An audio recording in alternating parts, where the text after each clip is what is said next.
So we are continuing with Serger week. Tuesday, I showed you guys a 4-thread serge.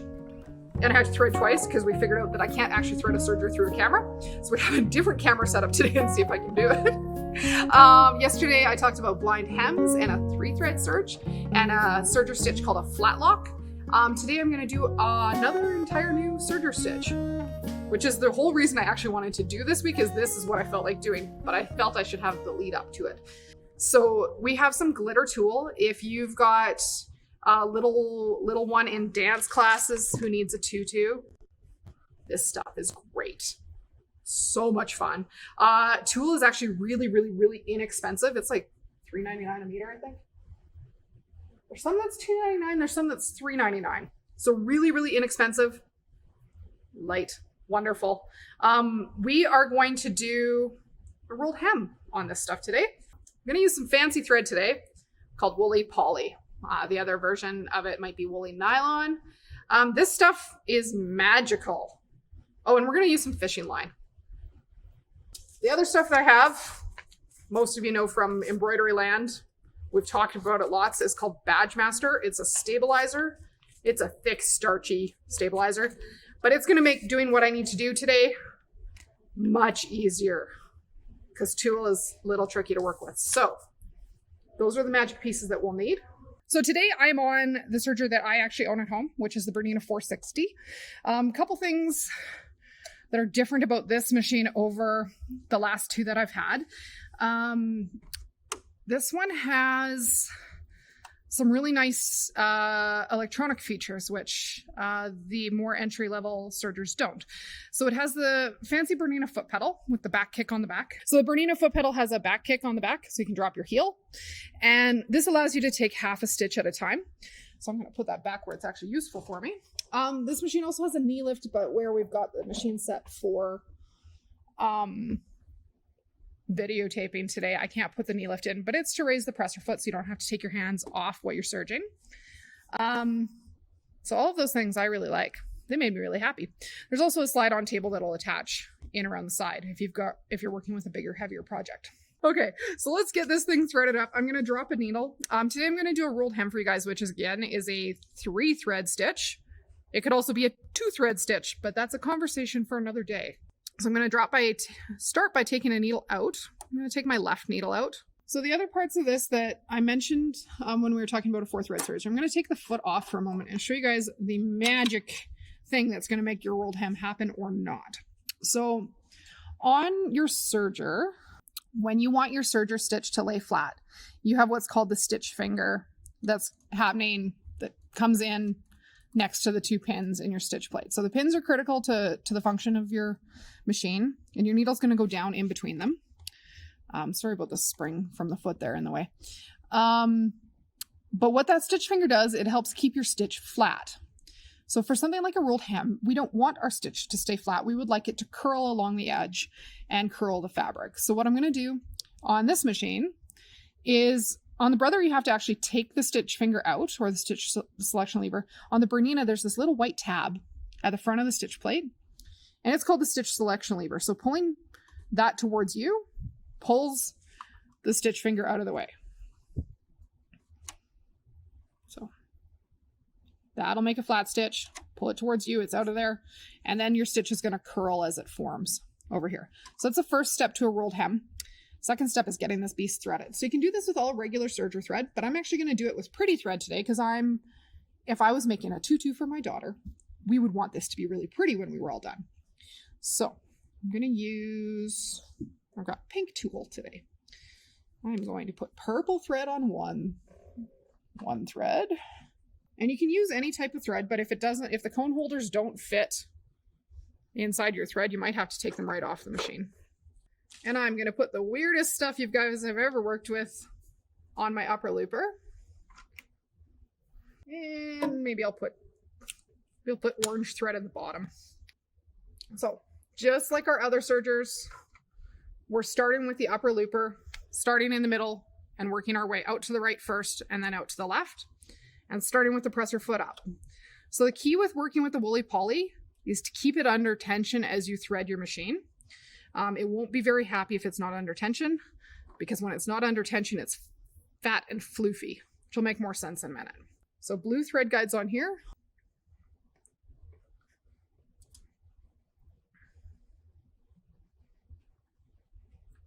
And then because this behaves a little bit weird, normally when I go to thread, I twist that woolly poly into a little tiny end and then push that through the eye of the looper. So right now that's behaving like thread. We get in here, you'll see that it's floofy. So when the thread's under tension, it goes nice and thin like thread. When it's relaxed, floofy. Under tension, nice and thin, floofy when it's relaxed. Next, we're going to thread the lower looper.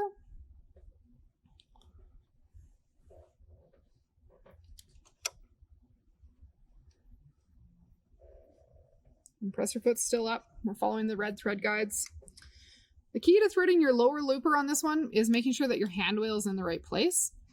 So on the Bernina, you'll want to turn the hand wheel towards you clockwise until you get the little window showing 2 red triangles and the red line in between.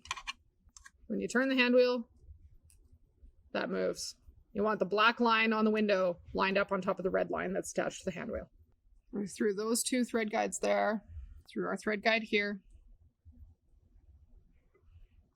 And then we have a little arrow that brings back the thread guide that goes at the end of the lower looper. And personally, I like to flip that back into place now, so I don't have to have it slip off and fight with it again later. And then through the eye of the lower looper.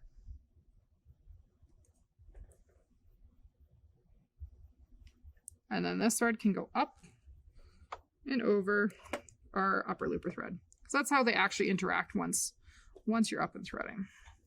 Up and stitching. And I should probably put the foot back on this in a minute. And one more thing to show you guys on the foot before we get too excited about our rolled hem. We're going to thread just our right needle, which is the green thread guides on this one. And I'm not using green today because I'm a rebel and I felt like doing purple. But if this is your first time doing a rolled hem, I would say use green thread if that's what that right needle thread guide is colored as. So thread guides here and here. They're pretty obvious which one is left and which one is right because they're right next to each other on both. So if you're headed to the right needle, use the right needle thread guides. If you're headed to the left needle, use the left needle thread guides. Okay, so the last little thing I want to talk about is some guidelines on your feet. So this is the standard presser foot. It's got all sorts of goodies on it, and some of them are easier to see than others, but they're a whole lot easier to see when you're not trying to do this on the machine. So at the front of your serger foot, the 2 raised bumps in the middle here are where your needle lines actually land in the machine. So our right needle is going to line up directly behind this line, and it's going to land in the right hole up here. The left needle is going to line up here and land in here if that's what we're doing. This big weird square cutout, rectangular cutout, I know my shapes, is where your knife is going up and down. The last little goodie you have here is a movable thread guide. So this can move depending on what you're trying to put through here. There's some instances where you might be putting something like ribbon or twill tape in if you're trying to secure a seam. And if you're just using tiny little, like something like fishing line, we should actually move this over, but so I'm actually going to move this little guide over using the screw on top of the foot. You don't need to loosen it very far.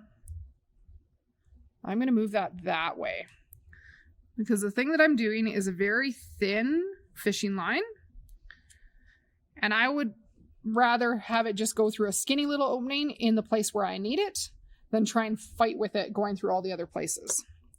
So I'm going to do this step not with fishing line because I don't think you guys are going to be able to see fishing line through the camera. So I'll show you where the fishing line's going to go when we get to that step.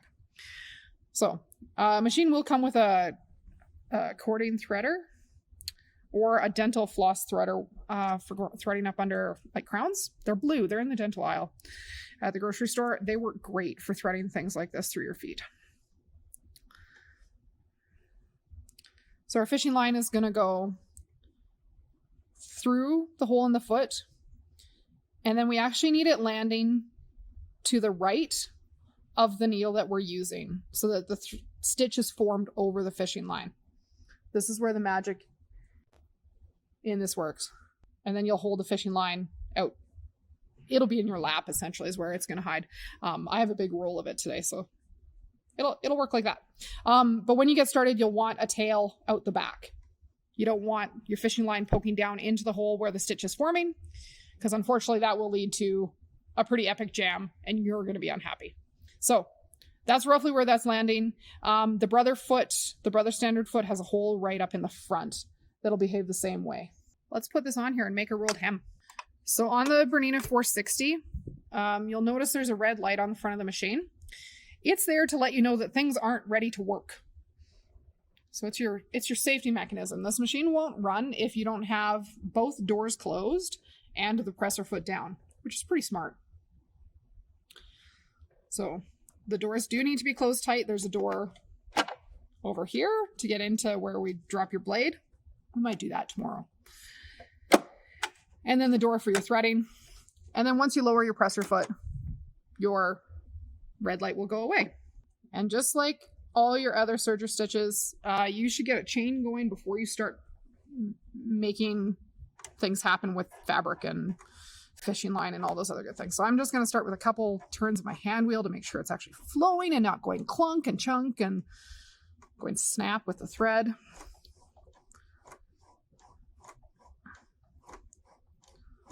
So I'm pretty confident I've got a chain going. Let's find the foot pedal and keep going.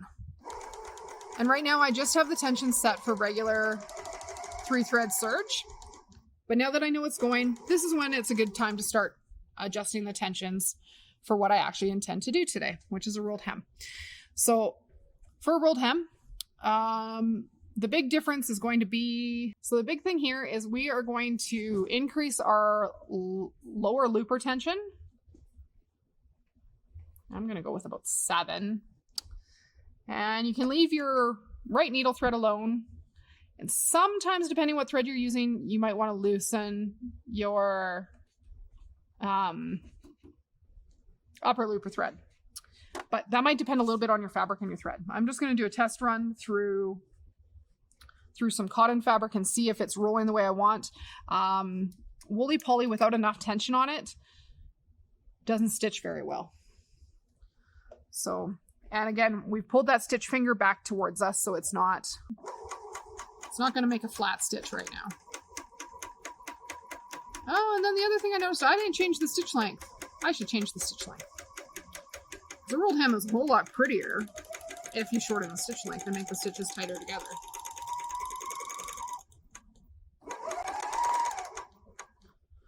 So, without adjusting stitch length, oh goodness.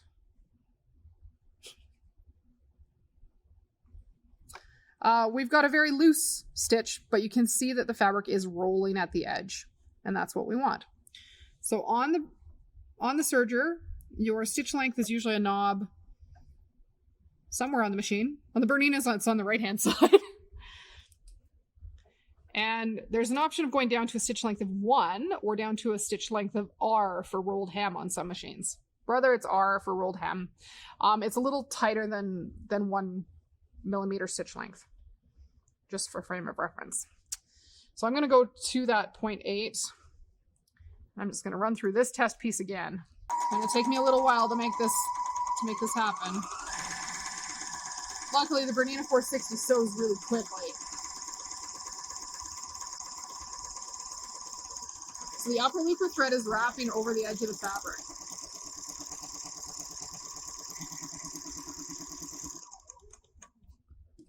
Ooh.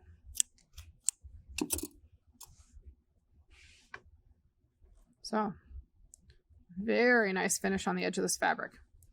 And you can do this on just about any fabric. You can, depending on your thread, you might need to adjust your tension a little bit tighter I'm pretty happy with that. We're going to try it on the tool next. And we're going to throw the fishing line in there. Because that's why we're all actually here today. This is tutus. That's why I'm at work today. I felt like serging tutus this week.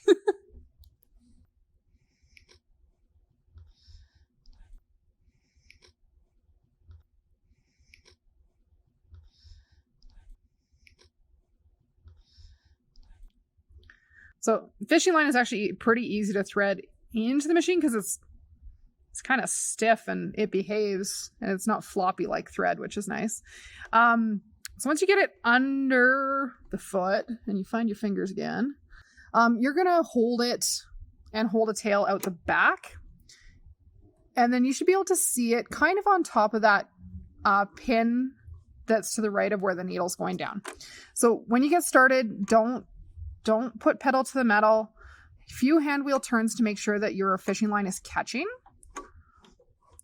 and that it's going to move with you. Because what fishing line likes to do is slip out of the stitch if you're not careful. So I've got a tail over there to hold on to. And then, because we all know that tulle is mostly a lot of holes. There's not a lot of stuff to grab onto in there. So my suggestion is to grab some wash away stabilizer.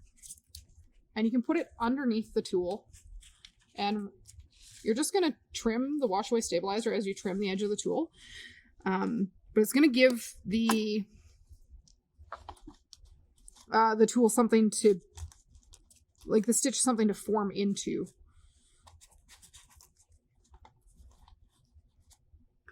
So, might need a few hands. You're not going to go crazy quick until you know what you're doing here. Right away, the tool's like, no, I don't want to. That's where the knee lift would be handy to lift the presser foot.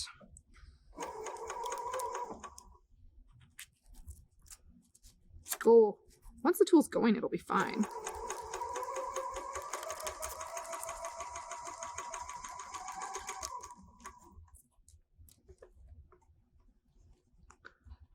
In this kind of tangle, where your loop of thread starts wrapping back over itself, you'll want to avoid having that happen. Because you run the risk here of things getting really tangled really quickly. But everybody's here to watch me make it look really hard, so you guys all know how to troubleshoot when you're on your own at home. Okay, make sure that's going under the foot. We've got tool, badge master, and fishing line. All kind of getting itself sorted out.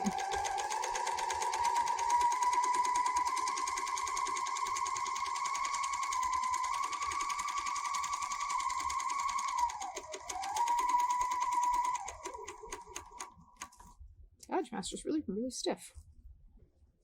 It's keeping it really flat.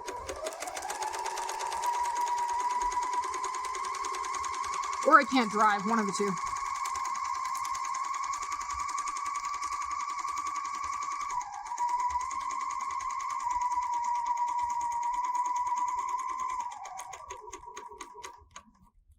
Whoop, out of that piece of badge master. The question is, can I see more badge master on the table? Because it's kind of clear. Nope, I can't. There was another piece here, but it's the wrong color. It's see-through. So I also have some aqua mesh, which is another wash away stabilizer. It'll do the same thing, but I'm guessing we'll get a little thinner rolled ham out of it because it's a little softer. You'll just want to make sure you don't cut your cord, your fishing line as you go.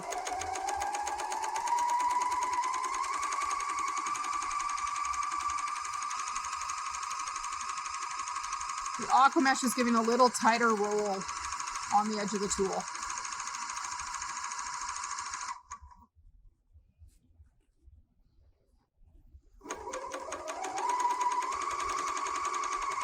I'm just using strips.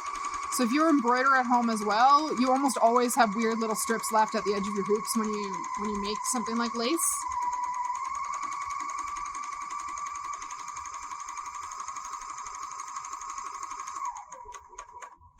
And if I was feeling more skilled, I could go way faster, but I'm not. This is a comfortable pace for me.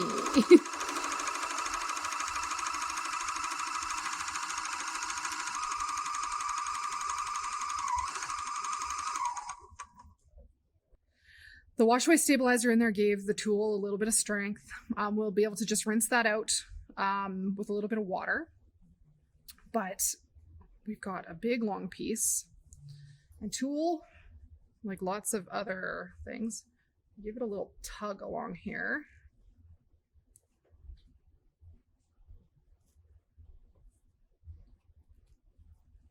Little tug. It's going to ripple just a little bit. But there we have that fantastic woolly poly thread covering the whole edge, nice and solid. And so much fun. And I left a long end of fishing line so that I could tie it in a knot so it doesn't come back out of the stitch for me. Because it's no fun to do all of this work and then have the fishing line fall out. And then this could just get gathered and sewn onto a waistband. After the washaway stabilizer's out, of course. Because it'll be much prettier then. Thanks for hanging out and watching me serge today. The Badge Master gave a thicker rolled hem because it's just a little bit stiffer than the Aquamesh, but both did just fine for working away. So, very fun. Tool is a really easy thing to do. Dress up clothes are a riot. And then my recommendation after doing something like this with glitter tool, get your vacuum cleaner out, just vacuum out your machine. We have some mini vacuum attachments that will attach onto most household vacuums. That's your best way of cleaning out your serger. But that might be another whole day of video after I make a whole bunch of lid. Thank you guys for joining me. Be safe, be kind, be calm. So thanks guys, bye.